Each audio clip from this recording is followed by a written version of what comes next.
Right, let's turn our attention back to the issue of trans rights. Let's talk to Helen Joyce. She's Director of Advocacy at Sex Matters and also the author of Trans, When Ideology Meets Reality. Good morning to you.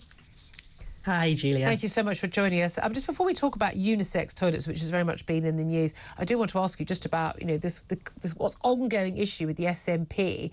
Not to get into too much of the politics of it, but there is no doubt at all that, issues over the trans rights versus women's rights, and of course the extraordinary situation of being told that the trans rights were basically self-ID from the age of 16 by men or women as being the opposite sex wasn't an issue, because it certainly wouldn't affect sex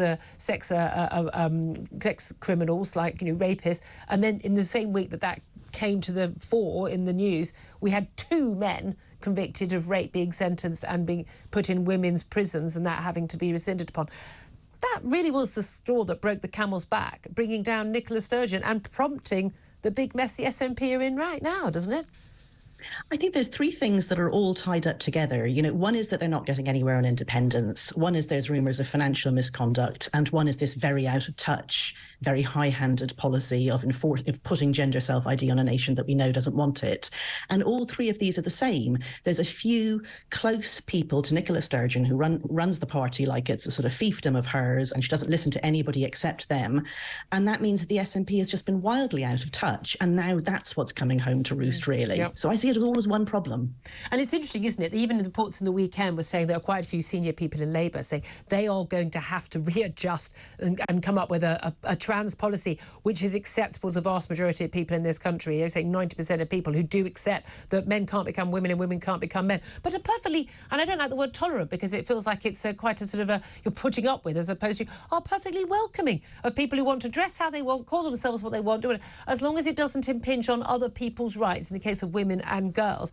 But it was Labour that supported this policy in Stormont Parliament, and Keir Starmer talking about how whether women have penises or not, and trans women are women.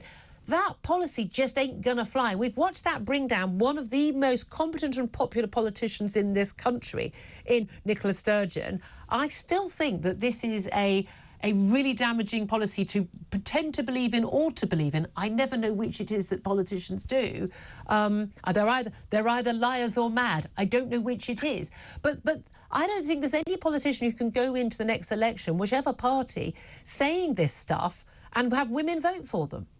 They have a difficulty, which is that the people close to them are pushing this policy. So if you're in the Labour Party, the left of the Labour Party is very, very keen on this policy and turns viciously, as we've seen with Rosie Duffield, on anyone who says anything remotely sensible. So Keir Starmer's just afraid. I think he's trying to do the impossible, which is to keep his own lunatic fringe, at least leaving him alone, if not happy, at the same time as craft a viable electoral strategy. He may just think to himself, you know what, Tories have been in power since 2010. They're unpopular. The tide has turned against them.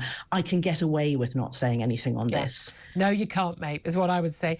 And let's talk about, again, the reality of this. It's one thing, isn't it, a rapist being put behind bars with vulnerable women in a prison cell. But at the other end, vulnerable girls in their school toilets. Now, I went to a girls' school, so it wouldn't have been an issue. But we've got a girl of 13. We talked about this on the show on Thursday. A 13-year-old going to school at Culloden Castle School in Coventry, a mixed school where they've decided to have unisex toilets. Again, who would have asked for that?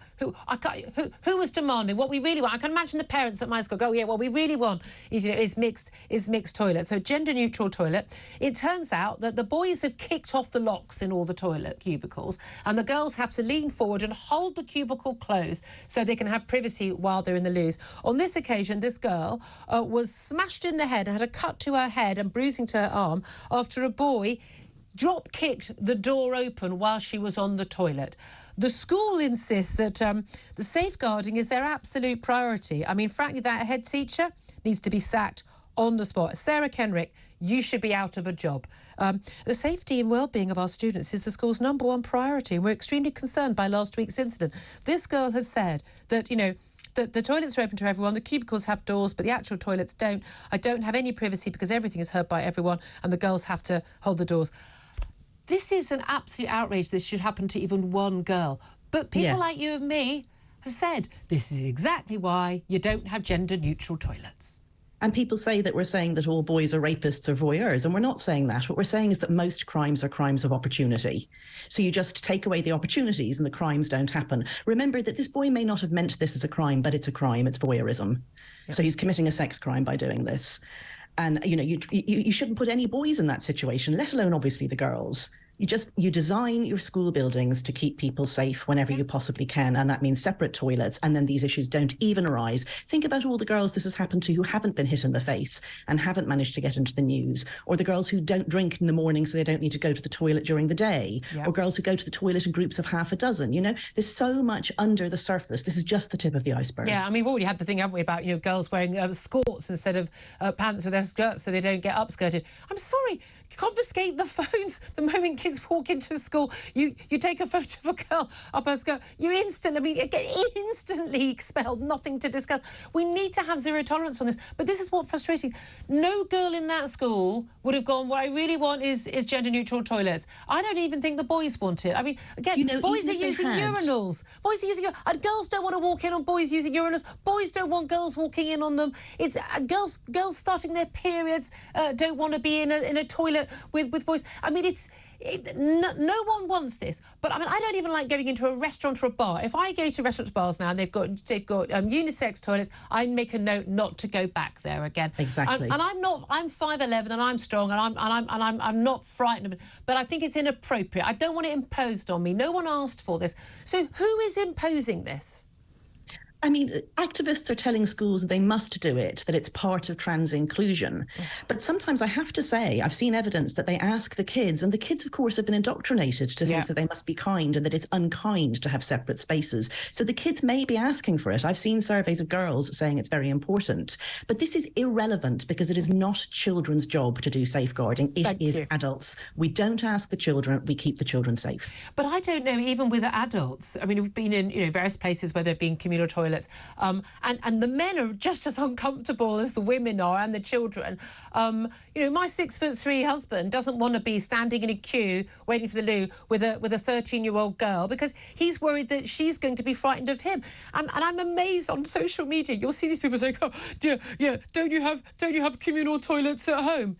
Yes, but I don't have strange men wandering into my bathroom any time of the day or night. I mean, it's quite bizarre that people don't get how intimidating it is in a small, enclosed space, often at night, whether it's, if it's a bar or restaurant or club, that a drunk man or a sober man, doesn't matter how nice he is. I'm not saying he's trans, I'm not saying he's any, but it is intimidating for women. It is, full stop. It absolutely is. So why would anyone impose that? As I say, I don't think women do really want it. I don't believe men want it. And the idea that you force that on half of the population to appease the activists claiming to represent, they don't represent a tiny, tiny minority of people, is unacceptable.